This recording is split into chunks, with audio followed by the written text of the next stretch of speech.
Bonjour à tous! Je vais vous présenter d'autres produits Robinet Zurn. Je vais vous présenter le 6950 XL IMS. Lui, la différence, c'est la poignée avec le XLS. Lui, c'est un IM, poignée mitigère et avec l'eau mitigée. Nous avons le 6953 et nous avons le 6955.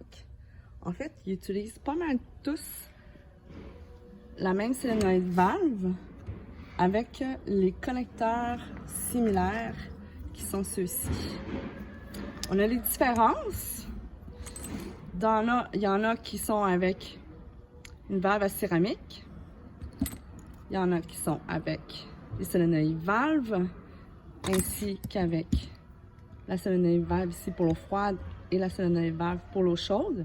Celui-ci va être utilisé pour le modèle IM 6950.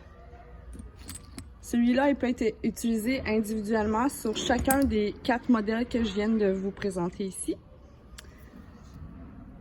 Puis, j'ai ici le chargeur de batterie pour quand c'est juste à batterie. Parce qu'on a toujours l'option batterie ou électricité. Donc, dans un premier temps, vous allez avoir votre robinet que vous connectez ici avec votre solénoïde valve. Bien important d'installer le tamis. Ici, nous avons l'option régénérateur de batterie. Vu que celui-ci va être installé juste à la batterie.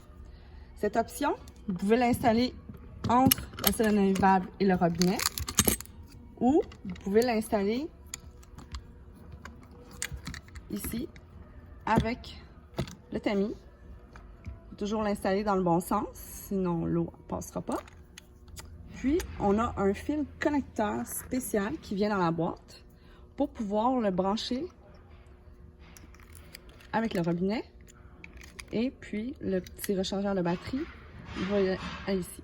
Donc, le rechargeur de batterie, lui, ce qu'il fait, c'est quand l'eau passe dedans, il régénère les batteries.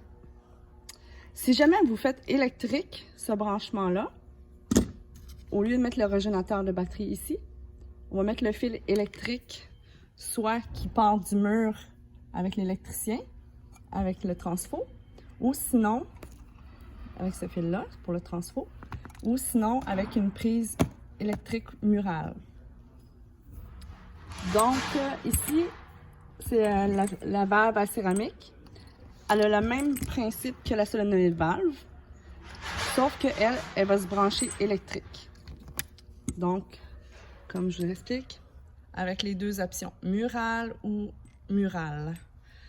Branche électrique ou avec l'électricien ici. Donc ici, j'ai placé les modèles. Donc, je vais vous montrer en dessous. Donc, ici, mon premier modèle, c'est avec la solénoïde valve et le régénérateur de batterie, pardon.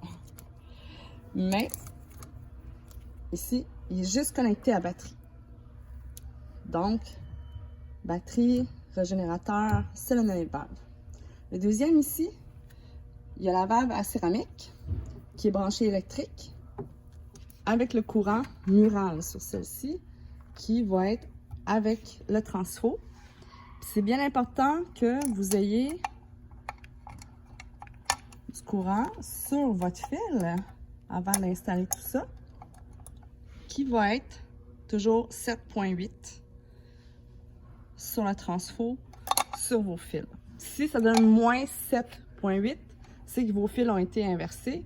Donc, quand vous allez connecter vos fils ici, vous avez juste à inverser vos fils, puis ça devrait faire.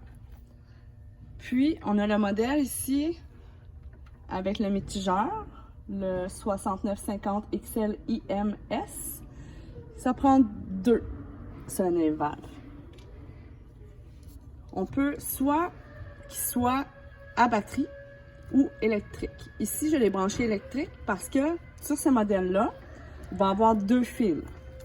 Tu branches le robinet avec la solénoïde valve et tu le branches électrique. Moi, je l'ai branché avec la prise murale, là, pas avec le fil de l'électricien.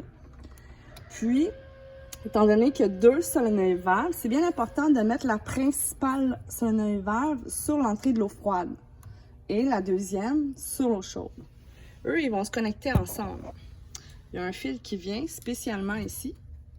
Habituellement, vous avez votre petit fil ici qui est branché sur la solenoïde valve.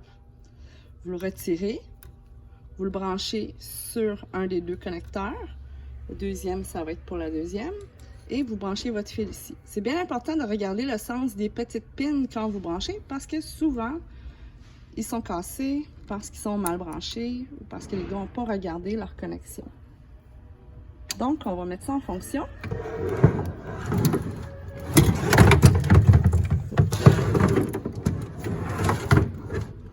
On va ouvrir là.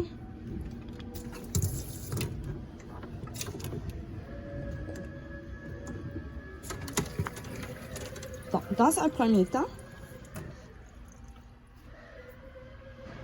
on va essayer. C'est bien important, si votre robinet est branché électrique, de ne pas placer les batteries. Ici, c'est juste la cartouche en céramique, la valve céramique. Puis ici, les branchés électriques.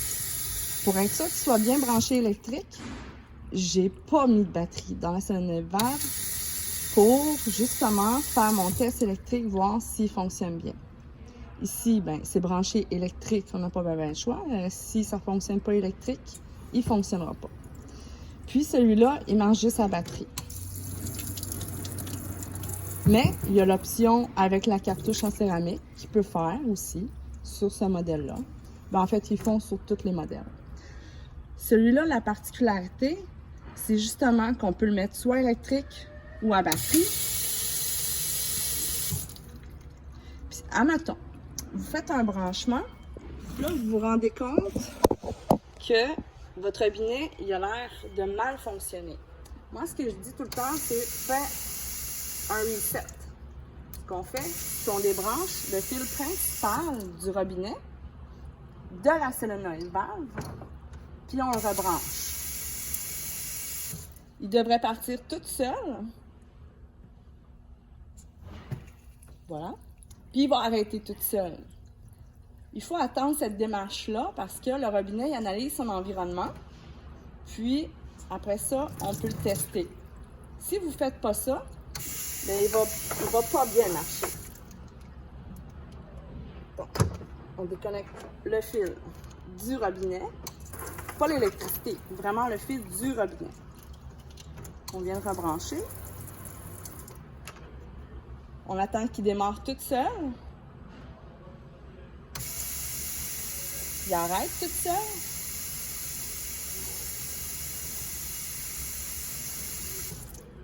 Puis après, on peut le tester. Ça va être pareil pour le troisième aussi.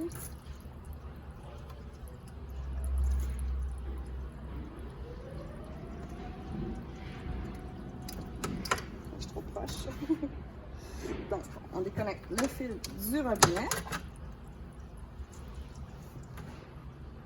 On rebranche. Il va partir toute seule, puis il va arrêter toute seule.